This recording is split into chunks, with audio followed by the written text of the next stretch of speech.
Holy. So I just started watching the first season of Shangri La Frontier. Man, that's hard to say. But man, oh boy, was this such an exciting first episode.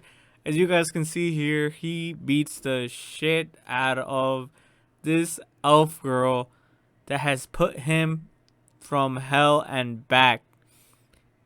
This was the funniest start to the anime isekai that I've seen in a while.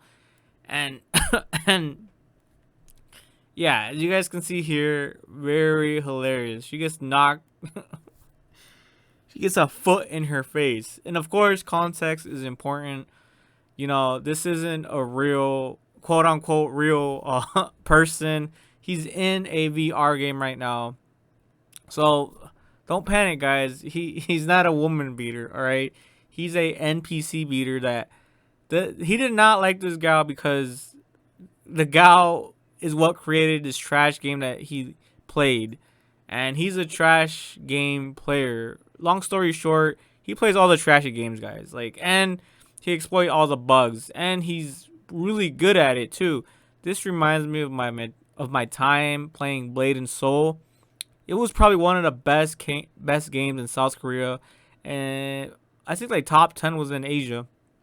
You know, in South Korea, they game hard. They game for real. They don't mess around. But I just want to say thank you to one of my buddies on Discord, Clint. Yeah, that's what he's called. He's a Portuguese Brazilian guy. He recommended that I give this anime a chance, and I am so happy that he did because this anime is exactly what I'm looking for right now. Especially since I'm caught up to all the current animes like Danmachi and Blue Lock. But this brought so many good memories from Blade and Soul. You know what I'm talking about, Hebe. This really reminded me of Blade and Soul. When we first start out, you know, you get to customize your characters. And Blade and Soul had one of the best customizable games out there, like hands down. I don't know how it is now. This was back in 2018, 19. I don't really remember.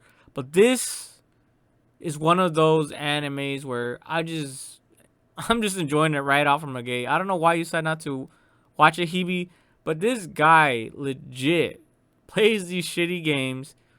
And I'm not trying to put down VNs, but you did play a VN and didn't like it, but you still played all of it. It was like some hentai VN, and you still played it.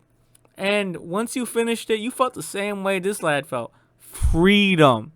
You felt that freedom. So yeah, this anime has been so much fun right out the gate. I mean, and he enjoys his time. That's what I like about it. He generally shows his interest in these shitty games. Even if they are shitty games, he still in a way appreciates all the bugs and all the tricks he has to go through, and he masters it. He masters the game no matter how bad it is. And even here within the anime, he has this gal that's interested in him. What a Chad, like bro. You know, and I'm such a sucker for rom-coms or romance in general. Well, mainly rom-coms because romance is just too serious sometimes. But yeah, and then you can see here he's explaining why he beat the crap out of her. This elf chick, yeah, she's caused problems. But then the store clerk convinces him to play an actual game that doesn't have bugs.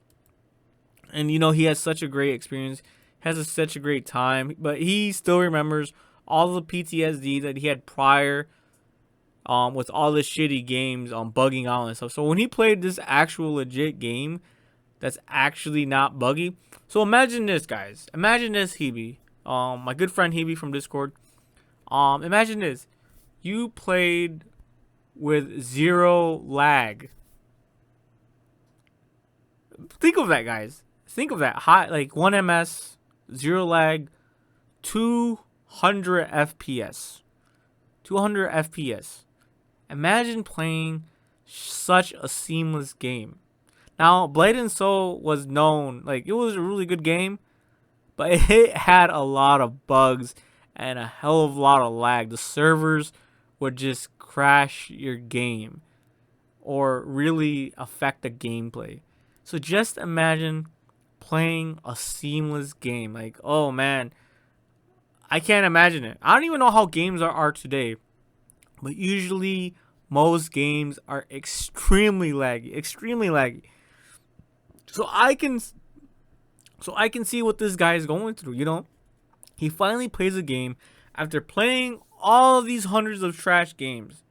Finally playing a game that is not as buggy or is not buggy at all. Even with my gacha games on my mobile, you know, my mobile games, I still get lag. Can you believe that? Yeah, I still get lag, and so to have that experience is extremely rare. And as you can see here, he's already fighting off NPCs. He's already defeating them because it's just so easy compared to all the lag and all the bugs. I remember this one guy. When I played Blade and Soul, we were in the same guild, and he would play with like 100 ms. Yeah, imagine that. Low FPS. But he would play like a champ. He was probably even better than me, and I had like 20 ms, 60 to 70 FPS. No, he had like really low FPS. But just imagine that. He was so good at Blade and Soul. Better than me, I'd say. And he had worse worse connectivity, worse latency, worse everything. But he was still really, really good at farming and beating NPCs in boss battles, regardless. And even PvP games, he was extremely well. Now imagine you take that guy and you put him in an actual game where he has the chance to play lag free. Imagine that. Lag free. This guy would easily be top 10 PvP players, PvE players, farmers. That's why if anyone like my good friend Hebe, he played with shitty connection too, but he was really good. Even though he dropped his latency, dropped his FPS, dropped all his settings down, and he would like lag out, he would connect out, and we'd have to wait for the ring of death, the loading. Yeah, the loading, yeah. So if you were to get a chance to actually play a game with no lag and feel this guy's joy, yeah, that's why I love this anime right from the gate, episode 1. But that is all, guys. I'm gonna go watch more. Obviously, I gotta make more videos, so that's gonna take up more time. I really want to watch this anime.